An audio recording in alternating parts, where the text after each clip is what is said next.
नमस्कार दोस्तों, स्वागत है आपका आज के मुख्य समाचार में, जिसमें सबसे पहली और बड़ी खबर में आपको बताएंगे कि कृषि विधेयक पर जबरदस्त बवाल। हरियाणा के कई जिलों में किसान सड़कों पर उतरे और सड़कें जाम हुई और भारी पुलिस बल हुए तैनात। इसी के साथ दूसरी बड़ी खबर में आपको बताएंगे कि कृषि विधेयकों पर राहुल गांधी का बड़ा बयान, कहा किसानों को पूंजीपतियों का गुलाम बना रहे हैं पीएम मोदी। और तीसरी बड़ी खबर में जिक्र होगा संजय राउत का, जिन्होंने पीएम मोदी से सवाल करके पूछा कि क्या अफवाह पर ही आपके मंत्री ने दे दिया इस्तीफा। जी हाँ दोस्तों, हर एक खबर की गहराई में आपको ले जाएंगे, लेकिन उससे पहले अगर आपको भी ऐसा लगता है कि कृषि विधेयक किसान विरोधी है और पूंजीपतियों की गुलाम बनाने की कोशिश है, तो आप अभी इस वीडियो को लाइक कीजिए और इस लाल बटन को दबा के इस चैनल को फ्री में सब्सक्राइब करके घंटी बजाइए और कमेंट में लिखिए जय हिंद। दोस्तों, रुक करते हैं तमाम बड़ी खबरों की तरफ। कृषि विधेयक। हरियाणा के कई जिलों में किसान सड़कों पर उतरे, सड़कें जाम, भारी पुलिस बल तैनात। जी हां दोस्तों, हरियाणा में कृषि अध्यादेशों पर अपने अपने तर्कों के साथ सरकार और किसान आमने सामने हैं। हरियाणा के कई जिलों में किसान कृषि विधेयकों के खिलाफ सड़क में उतर आए हैं। भारतीय किसान यूनियन हरियाणा ने आज प्रदेश भर में 3 घंटे रोड जाम आंदोलन का आह्वान किया है। कैथल में किसानों हिसार चंडीगढ़ हाईवे जाम किया। प्रदेश अध्यक्ष गुरनाम सिंह चडूनी और प्रवक्ता राकेश बैस ने दावा किया है कि इस आंदोलन में 17 किसान यूनियनों का उन्हें समर्थन प्राप्त है। उधर हरियाणा सरकार ने भी किसानों से आंदोलन की राह छोड़कर बातचीत का ऑफर रखा, मगर किसान फिलहाल आंदोलन के लिए कमर कसे हुए हैं। चरखी दादरी जिले में किसानों ने कनीना रोड को जाम कर दिया है। वहीं कैथल जिले में भी किसान बड़ी संख्या में सड़क पर उतर आए हैं। यहां किसानों ने हिसार चंडीगढ़ रोड को जाम कर दिया है। फतेहाबाद के भूना में कृषि विधेयकों के खिलाफ आड़ती बड़ी संख्या में अनाज मंडी में जुट गए हैं। रोहतक में किसान रोहतक पानीपत राष्ट्रीय राजमार्ग पर बैठ गए, जिन्हें समझाकर जाम न लगाने का पुलिस आग्रह कर रही है। इस दौरान भारी पुलिस बल भी मुस्तैद है।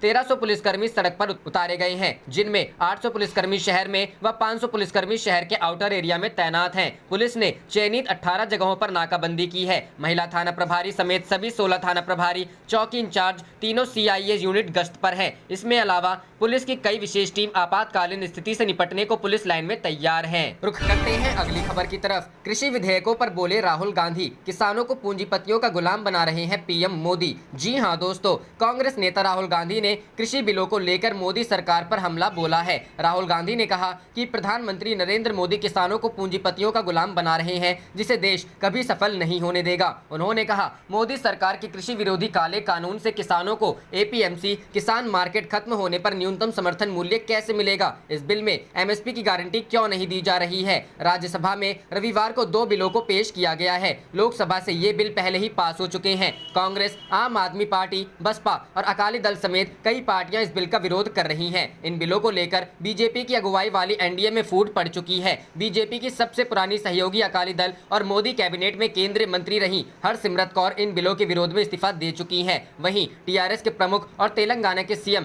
केसी राव ने अपनी पार्टी के सांसदों से इन विधेयकों का विरोध करने और खिलाफ में वोट करने को कहा है। कृषि मंत्री नरेंद्र सिंह तोमर ने कृषक उपज व्यापार और वाणिज्य विधेयक 2020 और कृषक कीमत आश्वासन और कृषि सेवा पर करार विधेयक 2020 आज राज्यसभा में पेश किया। उन्होंने कहा कि ये बिल किसानों के जीवन में क्रांतिकारी बदलाव लाने वाले हैं। रुख करते हैं अगली खबर की तरफ। संजय राउत का पीएम से सवाल, क्या अफवाह पर ही मंत्री ने इस्तीफा दे दिया? जी हां दोस्तों, शिवसेना के सांसद संजय राउत ने कहा कि देश में 70% लोग खेती से जुड़े हैं। पूरे लॉकडाउन में किसान ही काम कर रहे थे। सरकार क्या भरोसा दे सकती है कि बिल के पास होने के बाद किसानों की आय दोगुनी हो जाएगी और आगे देश में कोई भी किसान आत्महत्या नहीं करेगा? उन्होंने कहा कि अगर यह बिल किसान विरोधी है तो पूरे देश में विरोध क्यों नहीं हो रहा है? अगर पूरे देश में विरोध नहीं हो रहा है तो इसका मतलब है कि बिल को लेकर भ्रम, कुछ कंफ्यूजन भी है। सरकार को इसे दूर करना चाहिए। संजय राउत ने आगे कहा कि पीएम मोदी ने बताया था कि बिल को लेकर अफवाह फैलाई जा रही है। ऐसे में मैं पूछना चाहता हूं कि क्या अफवाह पर ही एक मंत्री ने इस्तीफा दे दिया? रुख करते हैं अगली खबर की तरफ। देश में कोरोना के बढ़ते मामलों ने बढ़ाई टेंशन, इन राज्यों से पीएम मोदी कर सकते हैं बात। जी हां दोस्तों, देश में तेजी से बढ़ रहे कोरोना के मामलों ने सरकार में चिंता बढ़ा दी है। देश में कोरोना के सबसे ज्यादा आंकड़े 7 राज्यों में हैं। संभावना जताई जा रही है कि पीएम अगले सप्ताह इन राज्यों के सीएम के साथ बैठक कर हालात पर चर्चा कर सकते हैं। बताते चले कि देश में कोरोना के आंकड़े 53 लाख को पार कर गए हैं और मृतकों की संख्या 85,000 से ज्यादा हो चुकी है। कोरोना संक्रमितों की बढ़ती संख्या संख्या का असर देश की अर्थव्यवस्था पर पड़ रहा है। ऐसे में केंद्र सरकार की बेचैनी बढ़ती जा रही है। ऐसे में हालात संभालने के लिए अब खुद पीएम मोदी ने कमान संभालने का फैसला किया है। माना जा रहा है कि वे 23 सितंबर को सबसे ज्यादा प्रभावित 7 राज्यों के सीएम से वीडियो कॉन्फ्रेंसिंग के जरिए बात करेंगे। इसमें महाराष्ट्र, दिल्ली, यूपी समेत अन्य राज्यों के सीएम बैठक में शामिल होंगे। इस बैठक में कोरोना से निपटने के तरीकों पर चर्चा कर रणनीति बनाई जाएगी। रुक करते हैं अगली खबर की तरफ। किसान बिल के विरोध में सपा का तर्क, कहा हमारी मंडियां वैसे दम तोड़ेंगी जैसे जियो के सामने बीएसएनएल। जी हां दोस्तों, राज्यसभा में कृषि से जुड़े बिलों पर चर्चा के दौरान समाजवादी पार्टी ने इस बिल का विरोध किया है। समाजवादी पार्टी सांसद रामगोपाल यादव ने कहा कि इस बिल के बाद हमारी मौजूदा मंडियां निजी मंडियों के आगे दम तोड़ देंगी। रामगोपाल यादव ने कहा कि बिल के आने के बाद निजी कंपनियां अपनी मंडियां स्थापित करेंगी और उनके सामने मौजूदा मंडियां नहीं चल पाएंगी। सपा नेता रामगोपाल यादव ने तर्क दिया कि जैसे सरकारी दूरसंचार कंपनी बीएसएनएल मौजूदा समय में निजी कंपनी जियो के सामने दम तोड़ रही है, उसी तरह से हमारी मौजूदा मंडियां निजी मंडियों के सामने दम तोड़ेंगी। हालांकि बिल में अलग से निजी क्षेत्र की कृषि उपज मंडी बनाए जाने को लेकर कोई बात नहीं कही गई है। सिर्फ इतना कहा गया है कि किसान को अपनी फसल कहीं भी बेचने का अधिकार होगा। किसान चाहे तो अपनी फसल को कृषि उपज मंडी में बेचे या चाहे तो मंडी के बाहर बेचे। कृषि उपज मंडी में किसान की फसल बेचने की बाध्यता खत्म होगी। राज्यसभा में कृषि से जुड़े बिलों पर चर्चा के दौरान डीएमके और टीआरएस ने भी बिल का विरोध किया है। लोकसभा से बिल पास हो चुका है और सरकार पहले ही इसे अध्यादेश के जरिए देश भर में लागू कर चुकी है। स्थायी कानून बनाए जाने के लिए इसका राज्यसभा से पास होना जरूरी है और आज राज्यसभा में बिल पास कराने को लेकर सरकार की कड़ी परीक्षा हो सकती है। सरकार का दावा है कि नए नियमों से देश के कृषि क्षेत्र की काया पलट जाएगी, किसानों को लाभ होगा और देश का कृषि क्षेत्र तेजी से विकसित होगा। वहीं विपक्ष आरोप लगा रहा है कि इससे देश का कृषि क्षेत्र तबाह हो जाएगा, किसानों को नुकसान होगा और देश में न्यूनतम समर्थन मूल्य की व्यवस्था खत्म हो जाएगी। बात अगर न्यूनतम समर्थन मूल्य की जाए तो सरकार साफ कह चुकी है कि न्यूनतम समर्थन मूल्य की व्यवस्था समाप्त नहीं होगी बल्कि और मजबूत की जाएगी। सरकार की तरफ से अपने कार्यकाल में बढ़ाए गए समर्थन मूल्य और किसानों से फसल खरीद के बाद किए गए भुगतान के आंकड़े जारी किए गए हैं और कहा गया है कि उनके कार्यकाल में किसानों से एमएसपी पर ज्यादा मात्रा में उपज की खरीद हुई है और एमएसपी में भी पहले के मुकाबले ज्यादा बढ़ोतरी हुई है। सरकार ने जोर देकर कहा है कि नए कृषि विधेयक अगर कानून बने तो एमएसपी की व्यवस्था को खत्म नहीं किया जाएगा बल्कि इसे और मजबूत किया जाएगा। विपक्ष सरकार को एपीएमसी एक्ट पर घेर रहा है और नए बिल में एपीएमसी एक्ट में बदलाव की बात है। इस एक्ट के तहत देश की कृषि उपज मंडियों में कामकाज होता है और किसानों को अपनी उपज इन्हीं मंडियों में बेचनी पड़ती है। मंडियों में बैठे आड़तियों की मदद से किसान अपनी उपज बेचते हैं और जिन फसलों का समर्थन मूल्य तय नहीं होता उन्हें बोली लगाकर मंडी में खरीदा जाता है। बेची गई उपज का पूरा हिसाब किताब रखा जाता है और साथ में कई तरह के टैक्स भी जुड़ते हैं। एक तरह से किसान अपनी फसल को अपनी नजदीकी एपीएमसी मंडी में बेचने के लिए बाध्य होता है, लेकिन सरकार ने नए नियम में एपीएमसी एक्ट से किसान को मुक्त करने का प्रावधान किया है। किसान अपनी फसल को देश के किसी भी कोने में बेच सकेगा। वह चाहे तो मंडी में फसल बेच सकेगा या फिर चाहे तो सीधे रिटेलर को या किसी प्रोसेसिंग इंडस्ट्री को बेच सकेगा। फसल को मंडी में ही बेचने का दबाव नहीं होगा। किसानों को कई बार मंडियों में आड़तियों की मिलीभगत का शिकार होना पड़ता है और औने पौने दाम पर फसल बेचनी पड़ती है। हालांकि मंडी की व्यवस्था होने की वजह से किसान को अपनी उपज बेचने के लिए ज्यादा मशक्कत नहीं करनी पड़ती, लेकिन नई व्यवस्था में क्योंकि मंडी को समाप्त नहीं किया गया है, सिर्फ किसान के ऊपर फसल मंडी में बेचने की बाध्यता को खत्म करने का नियम है। रुख करते हैं अगली खबर की तरफ। तेजस्वी ने नीतीश सरकार पर साधा निशाना, बोले पुलिया निर्माण के नाम पर हो रही लूट। जी हां दोस्तों, बिहार सरकार पर नेता प्रतिपक्ष तेजस्वी यादव ने नीतीश कुमार पर निशाना साधा है। उन्होंने कहा है कि नीतीश सरकार पुल पुलिया के निर्माण पर बिहार को लूट रही है। बिना अप्रोच पथ के पुल पुलिया बनाकर निर्माण के नाम पर भ्रष्टाचार किया जा रहा है। उन्होंने कहा है कि गोपालगंज में 263 करोड़ और 509 करोड़ 2 बड़े सेतु टूटने के बाद फिर किशनगंज में करोड़ों की लागत से निर्माणाधीन पुल टूट गया। समझ नहीं आता इस सरकार में लगातार पुल कैसे टूट रहे हैं। किसी भी निर्माण और पुल का सर्वप्रथम डिजाइन बनवाया जाता है। निर्माण से पहले स्थल का निरीक्षण कर सॉइल टेस्ट किया गया होगा। उसके बाद पुल के पिलर के फाउंडेशन के डेप्थ का डिजाइन किया गया होगा। उसके बाद डेक स्लैब आदि का डिजाइन हुआ होगा। आवागमन को देखते हुए छोटी बड़ी नदियों के पानी के बहाव के जरूरत के अनुसार ब्रिज का निर्माण होता है। उन्होंने साथ ही कहा कि सत्ता पक्ष के किसी भी व्यक्ति को बिना टेक्निकल जानकारी के डैमेज ब्रिज के विषय में नहीं बोलना चाहिए कि नदी में अधिक पानी के कारण ब्रिज डैमेज हुआ है। तेजस्वी ने साथ ही कहा कि विशेषज्ञों की राय है कि ब्रिज के नींव के डेप्थ के अनुसार कार्य नहीं करके बल्कि नदी के बेड पर ही हल्का खुदाई किया गया है और फाउंडेशन के कार्य में ठेकेदार एवं अभियंताओं की मिलीभगत से करोड़ों रुपए का घोटाला किया गया है। हजारों करोड़ के लगातार टूटते पुलों और पथों के घोटालों के लिए भ्रष्ट नीतीश सरकार दोषी है। आपको बता दें कि किशनगंज में उद्घाटन के पहले ही पुल टूट जाने के कारण बिहार में सियासत तेज हो गई है। सत्ता दल और विपक्ष एक दूसरे पर पूरी तरह से हमलावर हैं। रुख करते हैं अगली खबर की तरफ। आरजेडी का आरोप, बीजेपी और जेडीयू के मंत्री विधायकों को खदेड़ रही बिहार की जनता। जी हां दोस्तों, राजद के प्रदेश महासचिव भाई अरुण कुमार, प्रवक्ता उपेंद्र चंद्रवंशी, प्रदेश सचिव सरदार रणजीत सिंह ने संयुक्त बयान में कहा है कि भाजपा और जेडीयू के मंत्री विधायकों को जनता खदेड़ रही है। राजद नेताओं ने कहा है कि एक और सरकार वर्चुअल रैलियों में अपनी झूठी उपलब्धियां गिनाते नहीं थक रही है, वहीं जनता हर जगह सत्ता पक्ष से जुड़े लोगों का पुरजोर विरोध कर रही है। भाई अरुण ने कहा कि इससे सरकार के विकास की पोल खुल रही है। उन्होंने कहा कि आगामी विधानसभा चुनाव में जनता भाजपा जेडीयू को सबक सिखाने का काम करेगी। कोसी महासेतु का उद्घाटन पहले क्यों न हुआ? भाजपा के पूर्व सांसद आर.के. सिन्हा ने कहा है कि 86 वर्षों से लंबित महासेतु का उद्घाटन कर पीएम ने बिहार को जो सौगात दिया है उसके लिए मैं उनको हार्दिक बधाई देता हूं। यह पुल कोरोना काल में और प्रवासी मजदूरों के महत्वपूर्ण योगदान से तैयार किया गया है। इस रेल पुल को प्रधानमंत्री अटल बिहारी वाजपेयी ने 1998 में ही स्वीकृत कर दिया था। प्रश्न यह है कि उस समय बिहार में जो सरकार थी उसने उसका फायदा क्यों नहीं उठाया? उस समय तो यहाँ के सरकार की मुख्य योजना थी चरवाहा विद्यालय खोलना, विकास तो प्राथमिकता थी ही नहीं।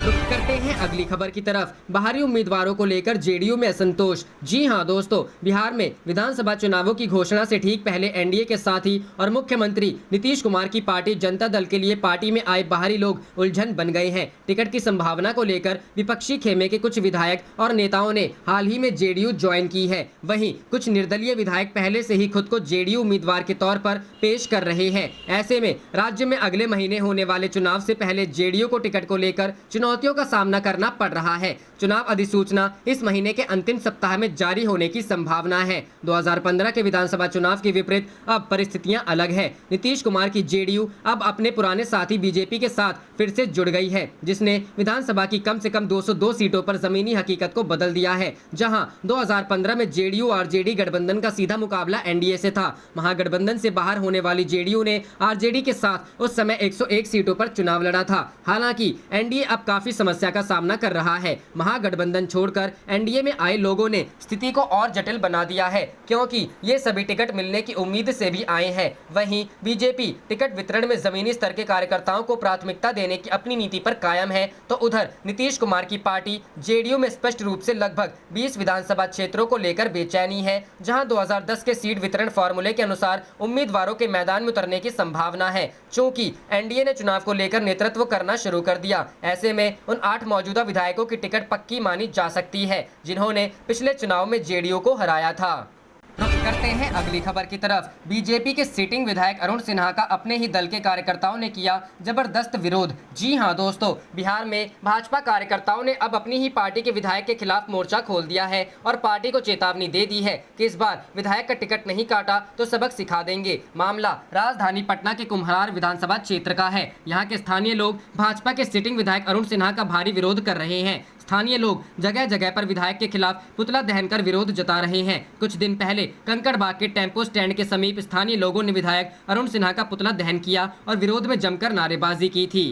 रुख करते हैं अगली खबर की तरफ। रिम्स में लालू प्रसाद से उनके समधी जितेंद्र यादव ने की मुलाकात। जी हां दोस्तों, रिम्स में इलाजरत लालू प्रसाद यादव से शनिवार को उनके समधी जितेंद्र यादव मिलने पहुंचे। लालू प्रसाद से 5 घंटे से ज्यादा समय तक मुलाकात के बाद शाम करीब 6 बजे वे रिम्स निदेशक बंगला से बाहर निकले। उन्होंने बताया कि लालू यादव का स्वास्थ्य अभी सामान्य है, डायबिटीज के कारण थोड़ी बहुत परेशानी अभी भी हो रही है। उन्होंने बताया कि लालू प्रसाद से हर तरह की बातें हुई। पारिवारिक बातों के साथ साथ बिहार में होने वाले विधानसभा चुनाव को लेकर भी थोड़ी बहुत चर्चा हुई। जितेंद्र यादव ने बताया कि लालू यादव को बिहार में होने वाले चुनाव को लेकर थोड़ी चिंता तो जरूर सता रही है, लेकिन उन्हें अपने बेटे तेजस्वी पर पूरा भरोसा है। वे निश्चित हैं कि आगामी विधानसभा चुनाव में जनता आरजेडी पर पूरा भरोसा करेगी। जितेंद्र यादव से जब पूछा गया, जेल मैनुअल के हिसाब से शाम 5 बजे तक ही मुलाकात का समय निर्धारित है, लेकिन उन्होंने 6 बजे तक कैसे मुलाकात की तो उन्होंने कुछ जवाब नहीं दिया।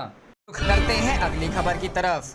कृषि बिलों के खिलाफ देशव्यापी आंदोलन की तैयारी में कांग्रेस सोमवार को बुलाई बड़ी बैठक। जी हां दोस्तों, केंद्र सरकार द्वारा लाए गए कृषि से जुड़े बिलों के मुद्दे पर संसद में सरकार को घेरने के बाद कांग्रेस अब देशव्यापी आंदोलन की रणनीति बना रही है। इसको लेकर सोमवार को पार्टी की बड़ी बैठक बुलाई गई है। सोमवार शाम 4 बजे कांग्रेस मुख्यालय में होने वाली बैठक में सोनिया गांधी की सहायक समिति के सदस्य, सभी महासचिव और प्रदेश प्रभारी मौजूद रहेंगे। शीर्ष स्तर पर फेरबदल के बाद कांग्रेस के केंद्रीय पदाधिकारियों की यह पहली बैठक है। सूत्रों के मुताबिक इलाज के लिए विदेश में मौजूद पार्टी अध्यक्ष सोनिया गांधी ने इसको लेकर निर्देश दिए हैं। राहुल गांधी भी अपनी मां सोनिया गांधी का ख्याल रखने के लिए उनके साथ हैं। कांग्रेस ने संसद में इन बिलों का जमकर विरोध करने की रणनीति तो बनाई थी, लेकिन जिस तरह से सरकार इन बिलों को लेकर चौतरफा घिर गई है, इसके बाद कांग्रेस ने देश भर में प्रदर्शन करने का फैसला किया है। कांग्रेस को ये मुद्दा दोनों की तरह से मुफीद लगता है, क्योंकि तमाम किसान संगठन तो इसका विरोध कर ही रहे हैं, वहीं मोदी सरकार के कुनबे के सदस्य जैसे अकाली दल भी